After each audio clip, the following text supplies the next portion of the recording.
Good afternoon, ladies and gentlemen. We're in New York City, and I just heard an excellent lecture and Dharma talk by Orgyen Chowang Rinpoche. The lecture was exploring our inner nature through meditation, and now he's granted me an opportunity to answer some questions that I have. My name is Dr. Jim, and I have some questions to ask this afternoon. So here we go. Rinpoche, thank you so much for the opportunity to allow me to ask some questions. Yes, it's of course. How are you this afternoon? Very good, wonderful. Yeah, I'm doing very well. After the teachings, we did this morning, afternoon, I just feel very wonderful. The title of your lecture is called Exploring Our Inner Nature Through Meditation. Why did you call it that? I think meditation means, and explore means remaining a true nature. We are caught up thoughts, emotions, and memories. That means we are lost in many different directions. Meditation means not caught up, not abiding in thoughts, emotions, but remaining natural state of mind. What exactly is the natural state of mind? Natural state of mind is like blue sky, Beyond of cloud, there's blue sky. Beyond of thoughts, emotions, there's mind is innately calm and clear, and also pristine, and underlying thoughts, emotions. That's natural state, that's original your awareness or consciousness. That's natural state of mind. You mentioned this morning, you talked a lot about the ego and how that interferes with the natural state of the mind. What does that mean? Ego is, I think, there's who you really are, there's who you think you are. I think ego means who you think you are. Like your thoughts, emotions, belief systems, habits that's who you really are. Actually, that's misperception. Misperception and mis-sense of self. Who you really are means when you're meditating, you just remain in present moment, and then your thoughts, emotions slowly falling apart. And then your calm, clear state of mind is come to the, surface. I think that's who you really are. That's kind of hard for people in New York City, isn't it? I thought more hard. You are not remaining in that state. You are caught up mental events, thoughts, emotions. I think that's more hard than remaining calm, clear state. I think once you know how to meditate and once you know how to enter into the natural state, once you know how to do that, I think then it's not difficult. It becomes, familiar. That I think the only difficulty is we don't know how to get there.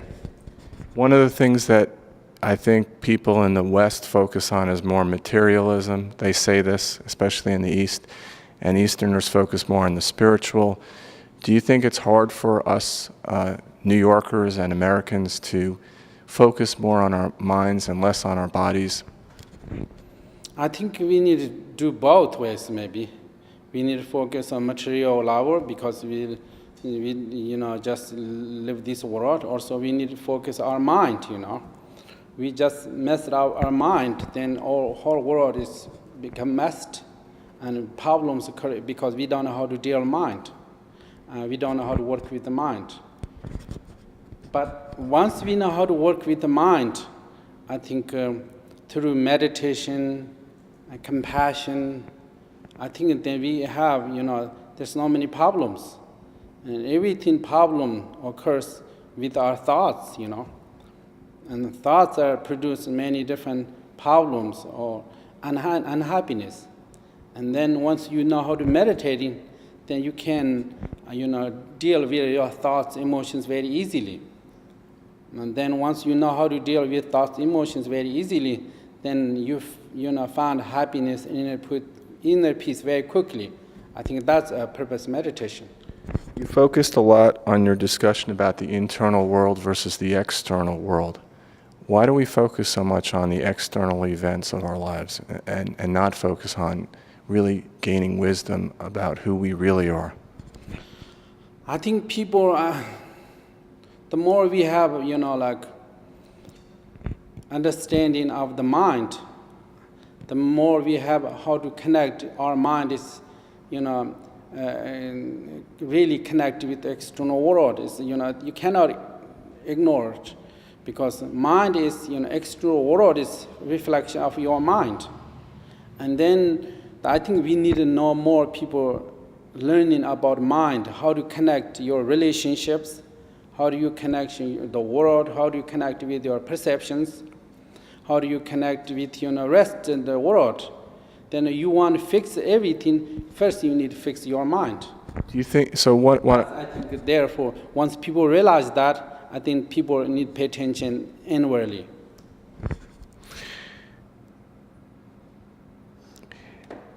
You said that enlightenment is not a mysterious phenomenon. What do you mean by that? Enlightenment is, state of mind. Enlightenment is state of mind. Your mind is, caught up negative thoughts, emotions. You follow that, continually bring endless suffering and an unhappiness that are called unenlightened state of mind. But enlightenment is, once you know how to enter into the natural state of mind, like say you enter into the true consciousness, and you know how to go there, then you remain in natural state of mind. And then your thoughts, emotions are slowly weakening and disappear. And then slowly, enlightened experience occurs. It's not mysterious, it's state of mind.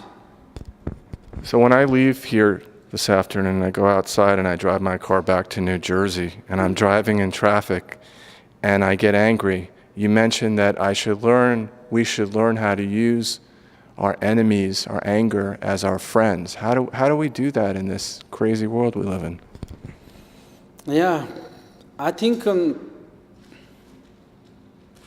anger is just, anger or any mental events is just everything's, come from you perceive something negatively, or positive thoughts, emotions, you perceive something positive.